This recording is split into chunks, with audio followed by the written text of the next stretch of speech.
Kai pasakau, kad gyvenu Anglijoje ir dirbu pardavimų srity, žmonės labai dažnai klausia, o kaip tu nebijai kalbėti angliškai, o kaip tu, būdama viena užsienietė komandoje, drąsiai kalbi, o tu gerai kalbi angliškai, o tu kalbi su akcentu, o tu darai klaidų. Ir mano atsakymas yra visą laiką paprastas. Aš gerai kalbu angliškai ir taip aš kalbu su akcentu ir aš darau klaidų. Ir tai nereiškia, kad mano anglų kalba yra nepakankamai gera, kad dirbti pardavimų srity. Ir aš visą laiką patariu žmonėm, jeigu jūs norite tobulinti savo anglų kalbą, jūs daugiau bendraukit ir daugiau kalbėkit su žmonėm, daugiau kalbėkit su anglakalbiais žmonėm, ypač jeigu jūs išvažiavote užsienį, neribokit savo bendravimo grupės tik tai žmonėm, kurie kalba jūsų kalbą, arba tik tai užsieniečiais, tarkim, tokiais pat imigrantais kaip jūs. Drąsiai eikit ir kalbėkit su anglais kasdieniam gyvenime.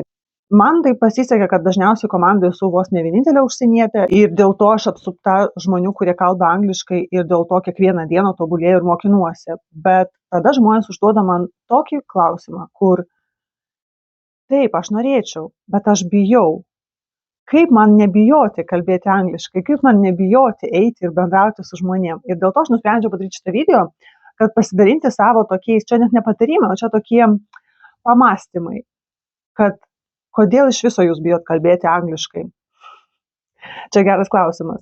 Ir mano pagrindinis patarimas būtų tiesiog nebijokit.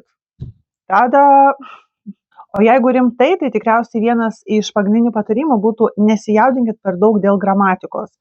Aš suprantu, jeigu jūs ruošiatės kažkokiems egzaminams ir jums gramatika šiuo metu labai svarbi, taip, tada jums tenka mokintis. Bet jeigu mes kalbam apie suaugusius žmonės, kurie jau seniausiai baigė mokyklas, baigė savo mokslus ir tiesiog bando, tarkim, jiems anglų kalbos reikia, nes, tarkim, jie gyvena užsienyje arba darbo kompanija yra, tarkim, tarptautinė ir tenka kalbėti su kažkokiais užsienio partneriais.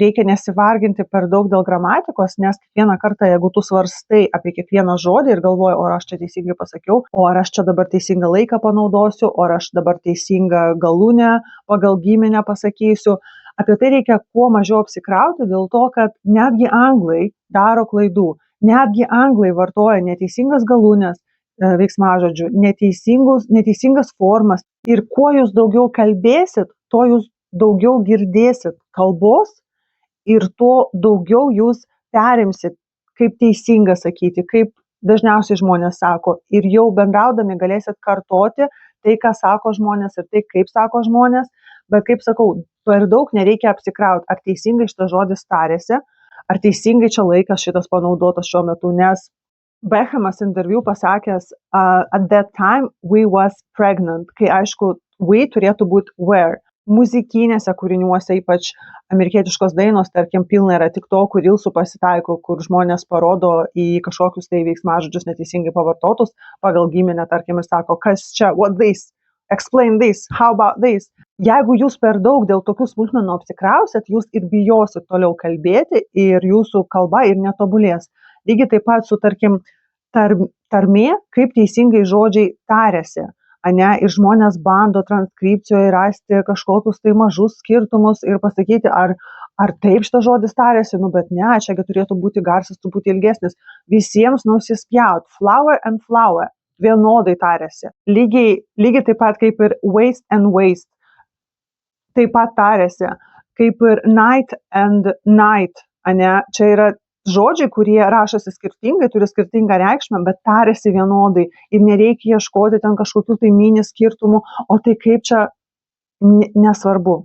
Tiesiog, kol jūs kalbat, iš konteksto bus suprantama, kad jūs į savo pancakes dedat miltus, o ne gėles. Come on. Nereikia dėl tokių dalykų netgi svarstyti. Tuo labiau, kad nėra juose skirtumų. Kitas dalykas yra labai svarbus, kad pagal regionus. Anglija yra taip pat labai didelė ir kiekvienam, tarkim, šiaurėje, pietuose, skirtingose regionuose, Škotijoje, akcentai yra antiek skirtingi. Ir taip skirtingai žmonės taria kai kurios žodžius, kad, tarkim, tu kažką gali pasakyti ir kažkas tau pasakys, tu neteisingai tari. Come on. Kitam regione žmonės taria šitą žodį visai kitaip ir tai visiškai nesvarbu. Kaip ir, pavyzdžiui, tas artikulis the, ane, kaip mūsų visą laiką mokino mokykloje dėti tam liežuvį tarp dantų ir th tarėsi kaip the. nepamatysi anglų taip sakančių, tuo labiau, tarkim, čia Yorkshire, kur aš gyvenu Šiaurės Angliją, ne, jie iš viso tą garsą taria kaip F, ne, F. Jeigu tas žodis būtų kaip pirmas, ne, tai būtų kaip labiau D, kaip D, The Fall, pavyzdžiui, filmo pavadinimas, o kartais skamba kaip F, pavyzdžiui, vardas Theo, ir aš galvoju, kas čia per vardas, galvoju, Theo, TH, o tarėsi visiškai kaip F. Ir tu galėtum pasakyti, tai ten vis tiek TH, ne visai, ne TH, jie taria grinai F, kaip ir žodis, kaip ir irgi vardas Nathan, aš girdžiu, tarkim, gan populiarus vardas ir, tarkim, aš tarčiau kaip Nathan, bet ta prasme, aš girdžiu, žmonės sako Nathan, F, tu negirdi kito garso ir ta prasme, ten galima iki tokių smulkmenų kabintis prie to, kad ar čia teisingai tari tą žodį, nesvarbu. Jeigu pas jūs yra galimybė bendrauti su kalbos nešiotojais, čia nebūtinai anglų kalba, tarkim, gal jūs Vokietijoje gyvenat, arba jūs galbūt gyvenat kažkur Skandinavijos šalyse. Nebijokit eiti ir kalbėti su kalbos nešiotojais, su tais, kas originaliai kalba šitą kalbą, nes kuo daugiau jūs girdėsit, kaip jie kalba, kuo daugiau jūs kalbėsit, galbūt iš pradžių bus baisu, bet kuo daugiau jūs kalbėsit, tuo daugiau tobulės jūsų kalba.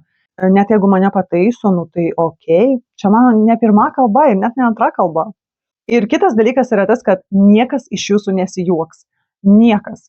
Ir dažniausiai, tarkim, anglai, tie, su kuriais susiduriu darbo aplinkoje ir kažkaip kaimynai, draugai, pažįstami, ne, dažniausiai atvirkščiai, jie žiūri į užsieniečius, į žmonės, kurie kalba keliom kalbom, kaip į kažkokius žmonės iš filmo, ne, jie ten filmuose tik tai mato, kad kažkokie europiečiai važiuoja ir kalba keliom kalbom.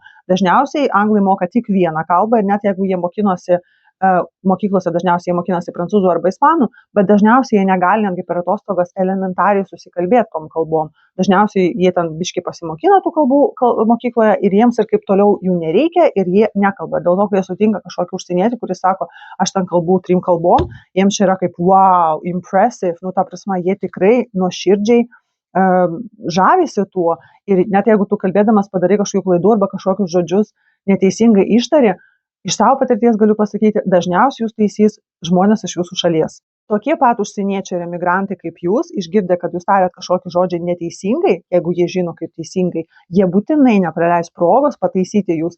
Tačiau anglai dažniausiai arba nieko nepasakys, arba vėliau, jeigu pamatys, kad jūs, tarkim, šitą klaidą daro daug kartų, tarkim, kolektyve kartais taip yra, kad kažkokį žodį aš daug kartų sakau neteisingai ir man tiesiog kažkas prieis ir mandagiai pasakys, žinai, tu šitą žodį taip tari, teisingai būtų kitaip. Jie netgi jaučiasi nejaukiai, jie taip lyg ir I'm so sorry, but I want to tell you something. Na prasme, maždaug, tu čia tik tai nepyk, bet aš čia pastebėjau, kad tu tą tokį žodį nelabai teisingai tari, tai aš tau čia pasakysiu. Tai be jokių, kad šiaip tai šitas žodis taris neteisingai. Ir dar šiuolaikiniam pasaulyje, kadangi pasaulis yra toks visas labai tarptautinis, daug tarptautinių verslų, daug komandų yra su žmonėmis iš įvairių šalių ir kiekvienas, tarkim, darbas jis reikalauja to, kad tu tiesiog sugebėtum kokybiškai atlikti savo darbą, o ne parašyti e-mailą be klaidų. Kad taip, faina, jeigu jūs rašot be klaidų, labai gerai. Aš, tarkim, irgi visą laiką stengiuosi tobulėti. Aš nesakau, kad čia tipo, kaip kalbu, taip ir gerai. Ne, aš aišku stengiuosi tobulėti. Kiekvieną dieną galbūt kažką netgi išgirstu naujo arba pastebiu, kad kažkoks dalykas kitaip rašosi, negu aš galvojau visą gyvenimą. Svarbu, kad darbas būtų padarytas, kad tu atrašytum, kad sprendimas būtų priimtas greitai, arba jeigu kažką reikia patvirtinti greitai būtų patvirtinta, ir tai nėra svarbu, ar tu ten iki kiekvieno kabliuko viską parašai teisingai. Mano darbe, tarkim, svarbu surašyti visus numeriukus teisingai, nes jeigu aš, pavyzdžiui, užsakau klientų iš kitos parduotuvės deimantinį žiedą pasipiršimui, kai jisai ten po 2 savaičių ruošiasi Venecijoje piršti, ir man reikia to žiedo, kuris kainuoja 4000 svarų, ne? Tai man žymiai svarbiau, kai aš rašau e-mailą kitai parduotuvėje, ar jie galėtų mums persiųsti šitą žiedą, man svarbu parašyti teisingą dydį, teisingus skaičiukus, kad tikrai parašyti tą žiedą, if you know what I mean. Bet visiškai nesvarbu, ar aš padarysiu kažkur kažkokią gramatinę klaidą. Prieš tai dar dirbus kompanijoje, kur itališka kompanija čia Anglijoje, tai vadinasi, mes visi buvom kolektyve, visi buvo anglai, aš buvau vėlgi vienintelė užsienietė, bet visi mūsų savininkai, CEO, visi direktoriai, jie buvo italai. Ir tiesiog grįžtant prie to, kad Kartais žmonės labai bijo jaustis kaip mes, kaip antros rūšies žmonės, nes mes čia kalbam su klaidom arba su akcentu. CEO yra italas, kuris kalba su akcentu, tikrai darydamas klaidų, tikrai rašo e-mailus su klaidom ir niekam nerūpi, nes verslo mintis yra ne anglų gramatika, o visai kitas dalykas. Taigi, apibendrinant šitą video noriu pasakyti, kad jeigu jūs atvažiavote į užsienį ir, tarkim, dirbat kažkokį darbą, kuris jums nepatinka, bet jūs norėtumėt galbūt daryti kažką įdomesnio, kur jūs galėtumėt mokintis, lavintis, daugiau kalbėti su tos šalies gyventojais, jų kalba, bet jūs jaučiat, kad jums neužtenka kalbos ir jūs norite eiti į kažkokius kursus, tai be abejo, galbūt į kursus irgi nepakenktų nueiti, bet jeigu pas jūs yra tokia galimybė, tiesiog stenkitės eiti ir kuo daugiau bendrauti su žmonėm, netgi bijodami, nebijokit. Kuo daugiau girdėsit tos kalbos, kurią mokinatės, tuo greičiau tiesiog prilips prie jūsų ir jūs galėsit ją daugiau naudoti, pritaikyti kasdieniam gyvenimui. Galbūt tada pasiseks ir kažkokių tokių darbų ieškoti, kur jau tenka daugiau kalbėti ir kur galbūt daugiau įdomesnio darbo su kažkokiom karjeros galimybėm. Taigi, ačiū, kad pažiūrėjote šitą video iki galo. Nepamirškit spausti patinka, tai yra nemokama ir jums nesunku, ir man malonu.